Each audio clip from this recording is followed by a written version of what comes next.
Hello 1 2 3 check sound check 1 2 3 कैसे हो प्यारे बच्चों, क्या हाल चाल है आपके। फर्स्ट चैप्टर क्लास 12 का इलेक्ट्रिक चार्ज एंड फील्ड हमारा चल रहा है और हम पहुंच गए हैं लेक्चर नंबर 9 में। ठीक है, छोटे छोटे लेक्चर है तो इसलिए आप 15-20 मिनट का टाइम तुम हिसाब से अपने बिजी शेड्यूल से निकाल सकते हो। तो आज हम इलेक्ट्रिक फील्ड पहले पढ़ चुके हैं। इलेक्ट्रिक फील्ड को लेके क्वेश्चन आंसर हम करे थे और क्वेश्चन आज अपन प्रैक्टिस करेंगे, थोड़ा सा और अपन लेवल अपना हाई लेके चलते हैं। चलो भाई आ जाओ, ये क्वेश्चन है, इसमें क्या दे रखा है आपको, ये जेईई मेंस 2019 का क्वेश्चन है, a bob of a simple pendulum. अच्छा, पेंडुलम प्रॉब्लम वाले क्वेश्चन दोनों में आते हैं, नीट में भी आते हैं, जेईई में भी आते हैं और सीबीएसई में भी आते हैं। ठीक है, तो यहाँ जो क्वेश्चन गिवन उसके साथ अपन चलते हैं। सबसे पहले यहाँ दे रखा है क्वेश्चन में, थोड़ा इसकी साइज कम कर लेते हैं। मास गिवन है, मास कितना है थोड़ा और कम कर लेते हैं। मास गिवन है 2 ग्राम। अब 2 ग्राम को आप 2 × 10⁻³ kg लिख सकते हो। ठीक है, केजी में चेंज करना पड़ेगा। और चार्ज की वैल्यू गिवन है, ये थोड़ा लगता है मुझे मिसप्रिंट है, एक्चुअल में ये माइक्रोकुलाम है, तो ये हो गया 5 microcoulomb. Is at rest in a uniform electric field of intensity. Electric field है कोई गिवन यहाँ पे, जिसकी वैल्यू कितनी है 2000 वोल्ट पर मीटर एट इक्विलिब्रियम। इक्विलिब्रियम मतलब क्या हुआ, जितने भी फोर्सेस उस बॉडी पे एक्ट हो रहे हैं सब मिला के नेट फोर्स कितना आ रहा है, 0 आ रहा है। तो अपन अब पेंडुलम ड्रॉ करते हैं। ठीक है, तो देखो सीधी सी बात है, अब ये पेंडुलम कब है, जब यहाँ पे इलेक्ट्रिक फील्ड अप्लाई नहीं किया। अब क्वेश्चन हिसाब से अपन क्या करते हैं, एक इलेक्ट्रिक फील्ड अप्लाई करते हैं हॉरिजॉन्टल, और इसके पास चार्ज होने से इस डायरेक्शन में मान लो horizontal electric field E apply किया, तो इसको एक फोर्स F = QE एक्सपीरियंस होगा, जिससे ये इस डायरेक्शन में सपोज थीटा एंगल बना के रुक जाता है, रेस्ट पे आ जाता है, जैसा कि क्वेश्चन में गिवन है। ठीक है, समझ में आ गया। तो अब यहां से हमें करना है कि इसके पास मास है तो mg अर्थ का फोर्स लग रहा है, ये थ्रेड के अंदर क्या आ गई, टेंशन T आ गया। तो आप यहां आप सिंपल क्या करो कि आपको पता है कि अगर ये तीनों फोर्स आपस में बैलेंस है तो हम टेंशन फोर्स के कंपोनेंट्स बनाएंगे। तो एक तो बनाया मैंने इधर और एक बनाया इधर, इसके ये दो बने कंपोनेंट्स। थीटा ये है तो ये भी कितना बनेगा थीटा। ठीक है, ये अगर थीटा है तो ये कितना बनेगा थीटा। थीटा के साथ वाला कंपोनेंट होता है t cos थीटा। ये सब बेसिक बातें 11th क्लास में पढ़ चुके हैं। ठीक है, t cos थीटा और t sin थीटा हमारा फॉर्मूला बन जाता है। तो इस हिसाब से अभी ये रेस्ट पे, मतलब रेस्ट होने मतलब क्या है कि ऊपर नीचे वाले फोर्स बैलेंस कर रहे हैं और इधर वाले भी फोर्स आपस में बैलेंस कर रहे हैं। ठीक है, तो अब हम क्या करते हैं, इसका यूज करके अपन फॉर्मूला बनाते हैं। तो जैसे t cos थीटा mg से बैलेंस हो रहा है, t cos थीटा mg से बैलेंस हो रहा है, इक्वल में mg आ गया, और t sin theta F = QE से बैलेंस हो रहा है, और t sin थीटा आपका F = QE से बैलेंस हो रहा है। दोनों को आपस में डिवाइड कर दो, डिवाइड करने के बाद t से t कैंसिल हो गया और sin अपॉन cos tan बन गया। Q की वैल्यू गिवन है, मेरे ख्याल में कितनी थी वो 5 माइक्रोकुलाम है, पीछे लिखी हुई है। इलेक्ट्रिक फील्ड 2000 है, मास 2 ग्राम है जिसको केजी में चेंज कर दिया, और जी की वैल्यू क्वेश्चन में कह रहा है अगला आपको 10 लेके चलनी है। ठीक है, चलिए भाई, तो इसके बाद हम क्या करेंगे, तो 0 से 0 हटा दो आपसे, 2 से ये 100 टाइम कैंसिल हो गया। अब ये ऊपर जाएगा तो -3 और ये +2, -3 +2, तो ये बन जाएगा +5 इससे कैंसिल हो गया -1, तो ये हो गया 5 और डिवाइड में कौन आ गया 10 = 0.5। तो tan थीटा अपना यहाँ पे आ गया 0.5। हमें निकालना है थीटा, वो बन गया tan इनवर्स 0.5। इस 10 को डिवाइड में लेके इनवर्स बना दो। Easy question. ठीक है, तरीका सिंपल किया आप लोगों ने। इसके बाद ऑप्शन कौन सा है इसके अंदर, डी ऑप्शन आ गया।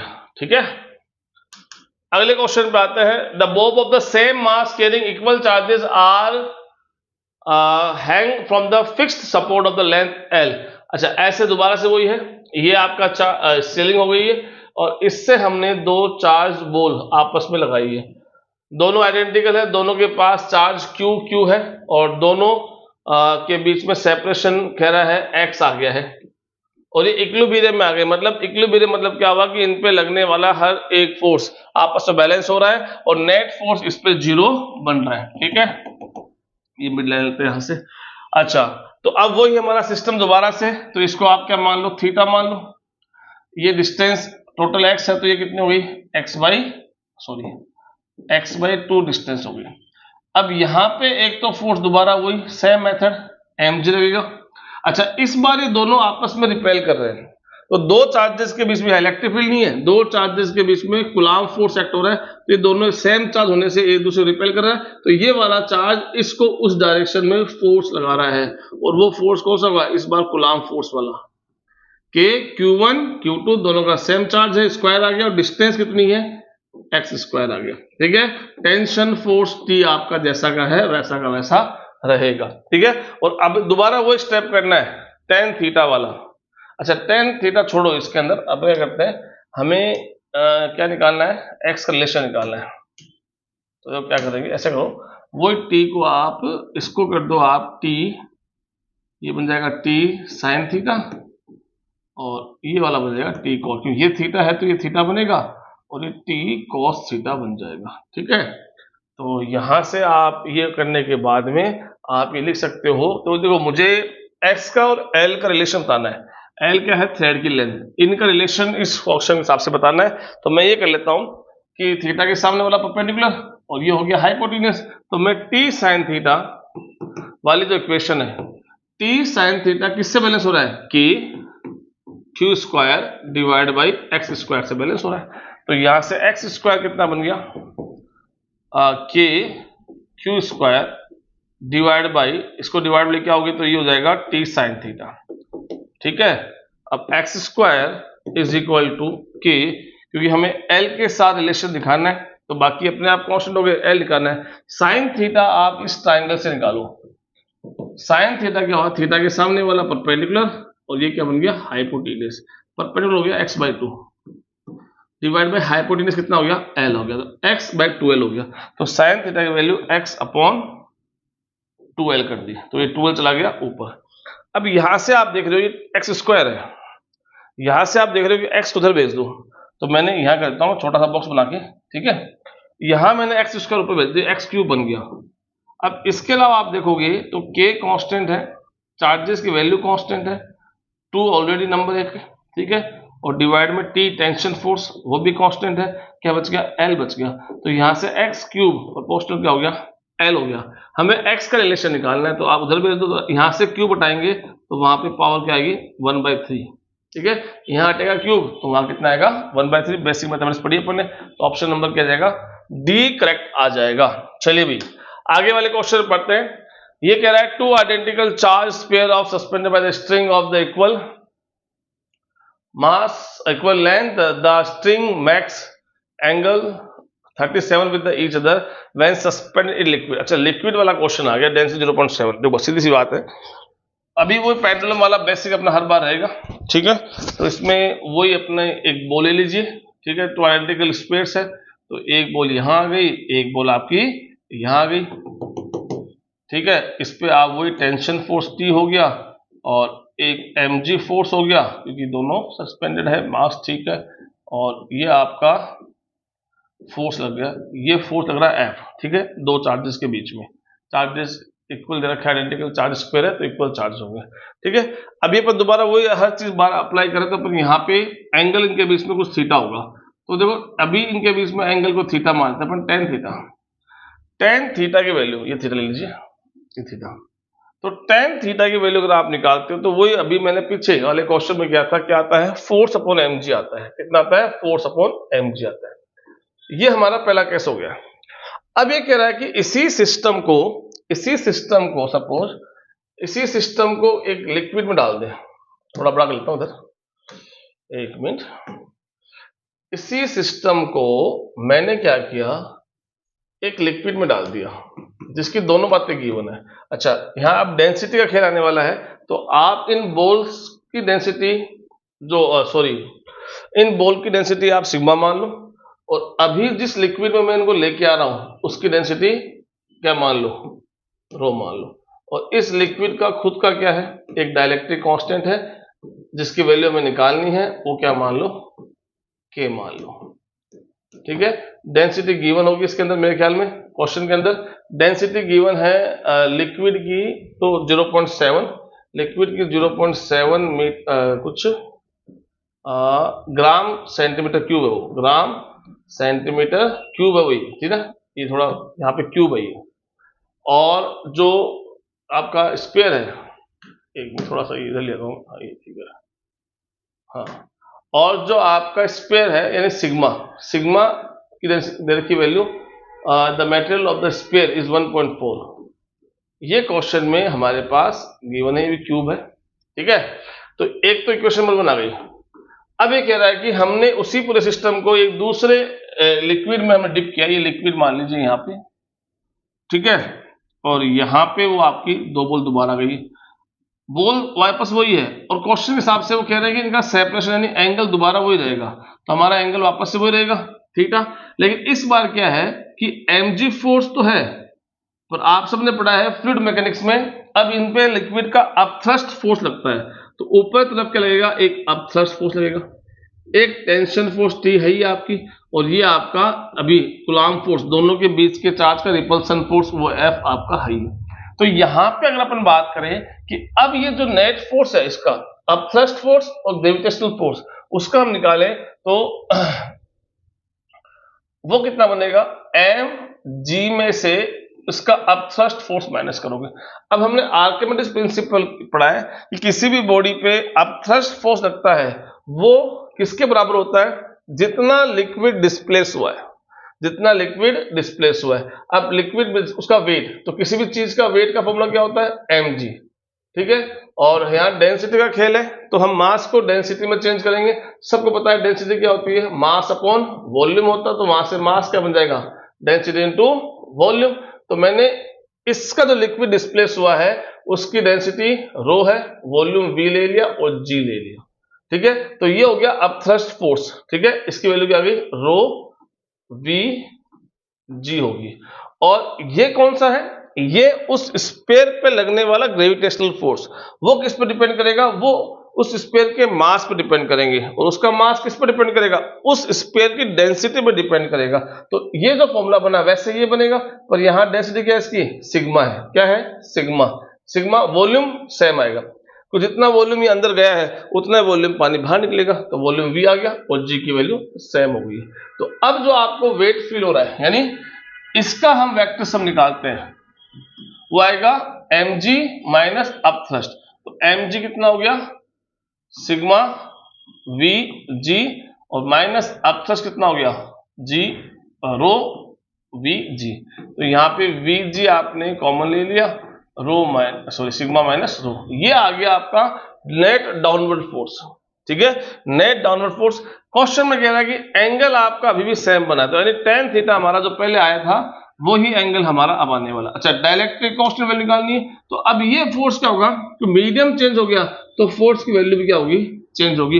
और वो फोर्स कितना होता है आप सबको पता है, डायइलेक्ट्रिक से डिवाइड कर दो। जो फोर्स वैक्यूम में लगता है, जो पहले वाला फोर्स था, उनके बीच का जो फोर्स F एक्ट हो रहा है उसको हम किससे डिवाइड करेंगे, उस मेटेरियल के डायइलेक्ट्रिक से डिवाइड कर देंगे। तो अब फॉर्मूला बनेगा tan थीटा, देखो क्वेश्चन लिखा हुआ है थीटा आपको वो ही लेना है, same separation, angle remain same, तो थीटा वो लेना है, पर इस बार F डैश आएगा और इसका ले लीजिए मान लो mg डैश आएगा, और यहां नीचे क्या आएगा, mg डैश आएगा। अब tan थीटा की वैल्यू वहां से ले आता हूं मैं, वो क्या है, ओरिजिनल फोर्स, स्टार्टिंग का फोर्स जो बिना मीडियम का था, डिवाइड बाई mg था, ठीक है, इज इक्वल टू, अब नया फोर्स क्या है, F बाई के आ गया, नया फोर्स F बाई के आ गया, mg की वैल्यू क्या है, यहां से ही पूरी आएगी, तो वो कितनी आ गई, vg आपका कॉमन आ गया और सिग्मा माइनस रो आ गया, ठीक है। अच्छा, इसका भी मैं कैसे कहता हूं, ये मास भी कौन सा है, ये मास उस टाइम का है, और यहां एक किसका मास है, mg, इसी स्पेयर का है, जिसकी डेंसिटी का फॉर्मूला के हिसाब से अपन चले तो मास इसका भी क्या बनेगा, क्योंकि स्पेयर की डेंसिटी हमने क्या ली है, सिग्मा ली है, तो उसका मास सिग्मा v बन गया। अब vg से क्या हो गया, vg कैंसिल हो गया, f से क्या हो गया, f कैंसिल हो गया, तो k की वैल्यू में निकालनी, क्रॉस मल्टीप्लाई किया तो k ये बन गया। अब इसकी वैल्यू है 1.4, इसकी वैल्यू है 1.4 minus 0.7, 1.4 divide by 0.7 is equal to कितना बच गया, 2 आपका आंसर आ जाएगा। तो यानी डायइलेक्ट्रिक कांस्टेंट जो हमने यूज किया है उसकी वैल्यू क्या है, 2 आपका आंसर आ जाएगा, ठीक है, समझ में आ गया आपको। चलिए भाई, एक क्वेश्चन और देखते हैं कि a ring of the radius A contain a charge Q, ये शायद एच.सी. वर्मा बुक से है और ये क्वेश्चन बहुत बार पूछा गया है। एक रिंग है, ठीक है, आपको पहले एक रिंग बनानी और ये रिंग ऐसे रखी हुई, ये इसकी एक्सिस है, एक्सिस पे x डिस्टेंस पे कोई पॉइंट है, वहां पे इलेक्ट्रिक फील्ड निकालना है। ऐसे रिंग्स है, जिस रिंग के ऊपर चार्ज Q फैला हुआ है और जिसकी रेडियस हम दे रखते हैं, इसमें दे रखा है a point, axis ring radius a है तो रेडियस a है, ठीक है। अब सीधी सी बात है, हम क्या करेंगे, यहाँ पे हम रिंग का एक साथ पूरा फोर्स ना निकाल के हम उसका एक स्मॉल एलिमेंट लेते हैं, ये ऊपर वाला, ये एक स्मॉल एलिमेंट ले लिया। अब टोटल पे अगर Q चार्ज है तो उसके छोटे से स्मॉल पार्ट पे कितना चार्ज होगा, dq होगा। और ये dq मान लो यहां से इलेक्ट्रिक फील्ड बनाएगा, तो अगर ये पॉजिटिव चार्ज है तो फील्ड लाइंस इस पॉइंट पे क्या पहुंचेगी, इसकी आउटवर्ड्स पहुंचेगी। इसकी फील्ड लाइंस कैसे पहुंचेगी, यहाँ पे आउटवर्ड्स पहुंचेगी। तो इससे इलेक्ट्रिक फील्ड निकलेगी और इलेक्ट्रिक फील्ड लाइंस कहां जा रही है, ऐसे आउटवर्ड्स जा रही है उस पॉइंट पे, ठीक है, क्योंकि हमने एक बार पॉजिटिव चार्ज माना है। अब और ये इलेक्ट्रिक फील्ड कौन सा होगा, टोटल रिंग से बनने वाला इलेक्ट्रिक फील्ड हम E मानने वाले हैं, जिसको हम अभी ऑब्टेन करेंगे। लेकिन अभी हमने स्मॉल पार्ट लिया इसका, तो हर एक का स्मॉल पार्ट क्या बनेगा, फिर D बनेगा, ठीक है। अब जैसे मैंने ये लिया है, इसके जस्ट सामने मैंने वैसा एलिमेंट एक और ले लिया, वैसा एलिमेंट मैंने एक और ले लिया, ये dq दोबारा ले लिया और इसका इलेक्ट्रिक फील्ड ऐसे बनेगा इस पॉइंट पे, ये DE आ गया, ठीक है। अब सपोज मैं कहता हूं कि ये एंगल जो है वो एंगल थीटा मान लेता हूं। अभी दोनों आमने सामने के हैं DL, तो ये डिस्टेंस दोनों की बराबर आएगी। कितनी डिस्टेंस आएगी, पाइथागोरस थ्योरम लगा दी, पाइथागोरस थ्योरम से base square plus perpendicular square. Similarly क्योंकि रेडियस अगर ये है a है तो ये भी रेडियस a होगी, तो ये दोनों की डिस्टेंस आ गई, ठीक है। अच्छा, यहां चलते हैं। इसके बाद अब हम इस DE के कंपोनेंट्स बनाएंगे। तो इसके बनेंगे कंपोनेंट, एक तो कहां बनेगा, इसका एक कंपोनेंट तो बनेगा ऐसे और एक बनेगा ऐसे, इसका एक बनेगा इधर और एक बनेगा इधर। अब देखो इसमें आएंगे साइन कोस, ये अगर एंगल थीटा है तो ये कितना है, थीटा है। और अगर जब ये दोनों बराबर DL डिस्टेंस पे है तो इसका एंगल बराबर ही रहेगा, क्योंकि ये दोनों बराबर डिस्टेंस में आमने सामने पॉइंट है। तो ये डिस्टेंस बराबर है, ये डिस्टेंस बराबर है, ये डिस्टेंस बराबर है, a और a रेडियस बराबर है, तो एंगल दोनों क्या होंगे, बराबर। ये थीटा है तो ये थीटा बनेगा और ये थीटा है तो ये थीटा बनेगा। अब थीटा के साथ वाला क्या होता है, cos थीटा, तो d cos थीटा। थीटा के अवे वाला क्या होता है, sin theta, d sin theta. Similarly away वाला d sin थीटा और साथ वाला d cos थीटा। इसका मतलब क्या हुआ कि ये दोनों कंपोनेंट्स तो क्या हो गए, इक्वल और अपोजिट हो गए, कैंसिल आउट हो गए हैं, लेकिन ये दोनों एक डायरेक्शन में ऐड हो रहे हैं। अभी ये केवल 2 DL के हमने लिए, ऐसे 2 DL और लिए, ऐसे 2 DL और लिए, ऐसे करके मैंने पूरी रिंग को कवर कर लिया। तो इसका मतलब जो टोटल इलेक्ट्रिक फील्ड मेरा बनेगा वो केवल उसमें जो कंट्रीब्यूशन होगा वो केवल किसका होगा, हर एक एलिमेंट के DE cos थीटा कंपोनेंट का होगा। और ऐसे एलिमेंट बहुत सारे हैं, तो क्या करना पड़ेगा, मुझे इंटीग्रेशन करना पड़ेगा अगर मुझे total electric field due to the ring at the axis निकालना है, ठीक है, एक बात। अच्छा, अब दूसरी बात, यहाँ एक बात और देखते हैं। अब cos थीटा की वैल्यू मुझे आगे चाहिए, तो मैं यही अभी निकाल लेता हूँ। cos थीटा देखोगे आप इस वाले ट्राइंगल से, तो cos थीटा क्या होता है, बेस हो गया x अपॉन हाइपोटेन्यूज। तो बेस तो हो गया x और हाइपोटेन्यूज क्या हो गया, a square plus x square, ठीक है। अच्छा, फिर क्या चाहिए मुझे, इस DE की वैल्यू चाहिए, तो DE की वैल्यू को सी निकाल लो। ये जो DE बनेगा उसकी वैल्यू क्या चाहिए, DE क्या होता है, K आ गया। Q कितना है, आपने स्मॉल पार्ट लिया, टोटल पे चार्ज Q है, पर इसके इस छोटे से हिस्से पे कितना मान लिया आपने, DQ। तो इस DQ से इलेक्ट्रिक फील्ड यहां बन रहा है K DQ। फिर डिस्टेंस का स्क्वायर, डिस्टेंस क्या है, ये, इसका स्क्वायर करना मतलब रूट हटा दो, तो a square plus x square, ये हमारा DE की वैल्यू आ गई, ये हमारी cos थीटा की वैल्यू आ गई, ठीक है। और इलेक्ट्रिक फील्ड केवल DE cos थीटा कंपोनेंट ही बनाएगा, उसके सबको इंटीग्रेशन करना। चलो यहां तक। अच्छा, अब DQ की वैल्यू निकाल लेता हूं। देखो आप देख रहे हो कि इसका सर्कमफ्रेंस कितना रिंग का, टोटल 2 पाई a। उस 2 पाई a पे कितना चार्ज फैला हुआ है, Q चार्ज फैला हुआ है। तो यूनिट लेंथ पे कितना फैला होगा, सीधी सी बात है, Q अपॉन 2 पाई a। तो इस डीएल लेंथ जो आपने डीएल स्मॉल लेंथ ली है, इस पूरे स्क्वायर का स्मॉल पार्ट डीएल लिया है, इस डीएल पे ये जो डीक्यू चार्ज है ये कितना है, तो डीएल पे कितना मिलेगा, Q डिवाइड बाई 4πa, और उसको किससे डिवाइड कर दोगे, मल्टीप्लाई कर दोगे डीएल से। ये क्या है, ये उस डीक्यू की वैल्यू है, ये उस डीएल पे जो चार्ज डीक्यू है उसकी वैल्यू हमने निकाली है कि पूरे 2πa पे अगर Q है तो एक पे कितना हुआ, 2πa से डिवाइड कर दिया, डीएल पे चाहिए तो अब इस वैल्यू को डीएल से मल्टीप्लाई कर दिया, ये क्या आ गया, इस डीक्यू की वैल्यू आ गई जिसको मैं यहां यूज करने वाला हूं। अब डी की वैल्यू ये रही, cos थीटा की वैल्यू, दोनों को पुट कर दो, तो DE की वैल्यू पुट करेंगे तो E axis is equal to DE की वैल्यू क्या है, K Q divide by distance का स्क्वायर, ये हो गया। cos थीटा वैल्यू क्या है, बेस अपॉन हाइपोटेन्यूस, और इस बार हाइपोटेन्यूस जो इसमें है वो रूट में, इसमें है रूट में, इसमें है रूट में, मतलब पावर हाफ हो गई। आगे बात समझ में। अब यहां से आपको क्या करना है, टू ई एक्सिस इस DQ की वैल्यू पुट करनी है, तो D की वैल्यू क्या थी, Q divide by 2πa into DL आ गया। अब देखो ये दोनों के बेस सेम है तो पावर क्या हो जाएगी, ऐड, 1 और हाफ 3/2, तो दोनों की पावर क्या होगी, ऐड हो गई, और ये 3/2 बन गया। अब जो कांस्टेंट है उन सबको बाहर लेके आ जाओ, जो कांस्टेंट है उन सबको बाहर लेके आ जाओ। कांस्टेंट क्या क्या है, K कांस्टेंट है, Q कांस्टेंट है, 2πa कांस्टेंट है, a square plus x square भी कांस्टेंट है की पावर 3/2, ये भी कांस्टेंट है। अब डीएल बच गया, डीएल क्या हुआ, ये एलिमेंट, अगर मैं ये सारे डीएल, अगर ये डीएल, ये DL, DL, DL, DL, DL, DL, सारे डीएल में जोड़ूंगा तो मुझे क्या मिल जाएगा, सर्कल का सर्कमफ्रेंस मिल जाएगा, यानी रिंग का सर्कमफ्रेंस मिल जाएगा, और रिंग का सर्कमफ्रेंस क्या होता है, 2π है। तो मैंने डीएल रखा अंदर, तो इंटीग्रेशन ऑफ डीएल मैंने किया, वो कितना आ गया, 2πa, वो मैंने डायरेक्ट लिख दिया यहाँ पे, ठीक है।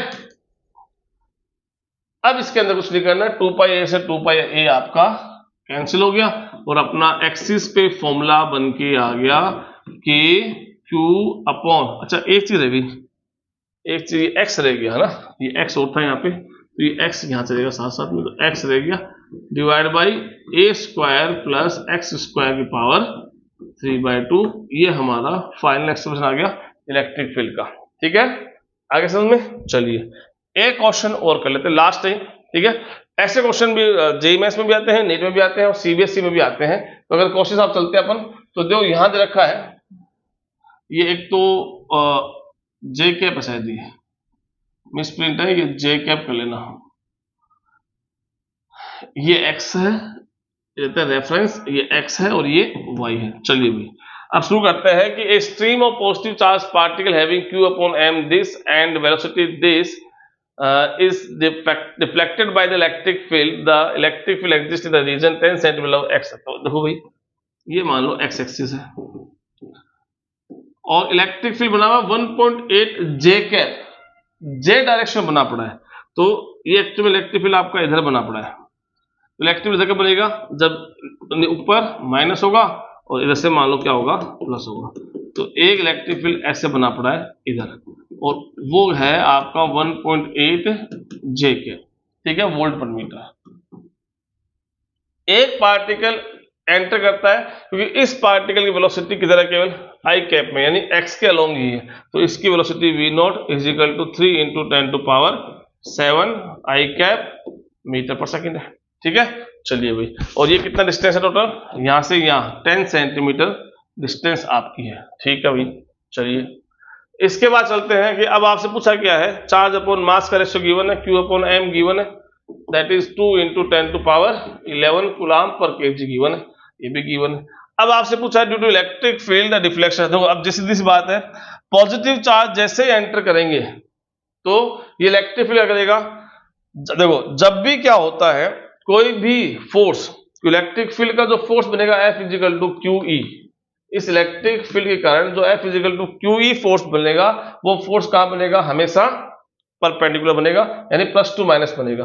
तो अभी क्या होगा कि जैसे ये पार्टिकल एंटर करेगा, तो अगर कोई भी फोर्स किसी भी वेलोसिटी वेक्टर के परपेंडिकुलर एक्ट हो रहा हो, कोई भी फोर्स मोशन की डायरेक्शन के परपेंडिकुलर एक्ट हो रहा है, वो केवल उसकी डायरेक्शन चेंज करता है, उसका मैग्नीट्यूड चेंज नहीं करता है। तो होगा क्या कि ये प्लस एंटर करेगा तो ये माइनस तरफ अट्रैक्ट होंगे, तो ये पार्टिकल्स ऐसे जाएंगे। तो हुआ क्या कि पहले तो ये एक्स के अलोंग मूव कर रहे थे, पर जैसे एंटर हुए तो थोड़ा एक्स में तो मूव कर रहे हैं, अब साथ साथ ऊपर मूव कर रहे हैं, ऊपर मतलब वाई के अलोंग भी मूव कर रहे हैं, तो इनका वाई के अलोंग भी क्या हुआ, कुछ ना कुछ डिस्प्लेसमेंट हुआ है। और हमसे ये पूछा है कि कितना वाई के अलोंग इसके अंदर डिस्प्लेसमेंट हुआ है। ये हमें क्वेश्चन है, ये पूरा है, ये हमसे बताना है क्या आंसर आएगा। चलिए अब इसको मैं दो पार्ट में डिवाइड कर लेता हूं, दो पार्ट डिवाइड कर लिया, मोशन अलोंग एक्स एक्सिस बात कर लेते हैं और मोशन अलोंग वाई एक्सिस बात कर लेते हैं। तो पहले बात करते हैं कि इनिशियल वेलोसिटी कितनी गिवन है। Initial velocity v not given है 3 × 10⁷ होगी शायद, एक बार मैं चेक कर लेता हूं। 3 × 10⁷ आई के मीटर पर सेकंड है, ठीक है, मीटर पर सेकंड है। अच्छा अब देखो इसके एक्सेलरेशन की बात करता हूं, तो कोई भी force along x axis act नहीं हो रहा है, जो भी फोर्स यहां पे एक्ट हो रहा है वो y के अलोंग एक्ट हो रहा है, तो जो भी एक्सेलरेशन आएगा वो y के अलोंग आएगा, x के अलोंग कोई एक्सेलरेशन नहीं आ रहा है, इलेक्ट्रिक फील्ड परपेंडिकुलर एक्ट हो रहा है, तो कोई एक्सेलरेशन नहीं, ठीक है। कितनी डिस्टेंस चलेगा वो 10 सेंटीमीटर चलेगा, जिसको मैंने 10 × 10⁻² मीटर कर दिया है, ठीक है। अच्छा टाइम हमें नहीं पता, वो हमें निकालना है, और बस इतना चलते हैं। अब इसकी बात करते हैं, इधर आ जाओ। अब इसमें बात करोगे तो पहले इसको x ले लो आप, थोड़ा इजी रहेगा समझने में। अब इनिशियल वेलोसिटी अलोंग y कोई वेलोसिटी नहीं है, जीरो है। जो भी पार्टिकल के पास वेलोसिटी है वो इनिशियली केवल कहां है, y के अलोंग, सॉरी x के अलोंग है, y के अलोंग नहीं है, ठीक है। उसके बाद एक्सेलरेशन जरूर है y के अलोंग, क्योंकि एक्सेलरेशन फॉर्मूला क्या होता है, F = m होता है, और यहां पे जो एक्सेलरेशन लग रहा है वो लग रहा है इलेक्ट्रिक फील्ड वाला, F = QE, ये हमारे पास एक्सेलरेशन है। अच्छा कितना टाइम लगेगा, टाइम हमें नहीं पता, और कितना डिस्प्लेस होगा y के अलोंग वो भी हमें नहीं पता, वही क्वेश्चन में पूछा है। तो अब आप क्या करो, इस वाले x को सॉल्व करके t निकाल लो, और t की वैल्यू यहां यूज करके आप y निकाल सकते हो। तो मैंने क्या कर दिया, देखो यहां पे एक्सेलरेशन प्रोड्यूस नहीं हो रहा, तो एक्सेलरेशन प्रोड्यूस नहीं हो रहा तो सिंपल अपन क्या करेंगे, आपकी फॉर्मूला यूज करेंगे डिस्टेंस। डिस्टेंस इक्वल टू क्या होता है, वेलोसिटी क्या होता है, वेलोसिटी इक्वल टू क्या होता है, डिस्टेंस अपॉन टाइम। तो यहां से टाइम क्या हो गया, डिस्टेंस अपॉन वेलोसिटी। क्या डिस्टेंस है 10 सेंटीमीटर, तो इसको मैंने ऐसे लिख दिया, डिवाइड बाय क्या वेलोसिटी है 3 × 10⁻⁷। इसको जब आप सोल्व करोगे तो ये -7 बनेगा, ऊपर जाके -7 -2 -9 प्लस का 1 माइनस का 8, तो ये मेरे पास लास्ट में बनेगा 1/3 × 10⁻⁻8 सेकेंड, ये टी आ गया। अब इसी टी को आप यहां यूज, क्योंकि देखो क्या होगा, जितने देर में ये यहां से x में 10 सेंटीमीटर पहुंचा उतने टाइम पे कुछ ये y पे तो पहुंचा है, तो सेम टाइम के आपको कोऑर्डिनेट्स निकालने हैं x और y के, ठीक है। अब वो टी यहां यूज करते हैं। अब यहां पे एक्सेलरेशन है तो मैं वो वाली इक्वेशन, काइनेमेटिक इक्वेशन थर्ड वाली यूज कर लूंगा, y = ut initial velocity time plus half AT AY t²। अब साफ साफ दिख रहा है आपको कि इनिशियल वेलोसिटी y के अलोंग तो थी नहीं, कितना हो गया, ये 0 हो गया, तो इसको 0 कर दो, प्लस हाफ कर दो। AY कितना है आपका QE, तो ये QE की वैल्यू मैं यहां से पुट कर रहा हूं। Q कितना है आपका, Q की वैल्यू है मेरे ख्याल में, जब Q/m की वैल्यू गिवन है, Q/m की वैल्यू है 2 × 10⁻11, 2 × 10⁻11, ये किसकी वैल्यू हो गई, Q/m की वैल्यू हो गई। अब E बच गया, E कितना है 1.8, और टाइम कितना है, इसका स्क्वायर करना है, तो 1/3 का स्क्वायर 1/9, और 10⁻⁻8 का स्क्वायर माइनस का 16 हो गया। y = 2 से 2 क्या हो गया, कैंसिल हो गया, ये हटाया पॉइंट, नीचे 10 आया, फिर ये भी क्या हो गया, कैंसिल हो गया।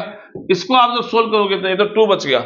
अब माइनस का और एक कैंसिल कर दो, फिर करना चाहो तो कुछ क्या गड़बड़ हुई, मैं क्या सब सही चल रहा है, माइनस का 16 और 11, और शायद ये 1.8 किलोवाट है, जो इलेक्ट्रिक फील्ड है ना वो 1.8 किलोवाट है, तो किलो का ये 3 पे आएगा।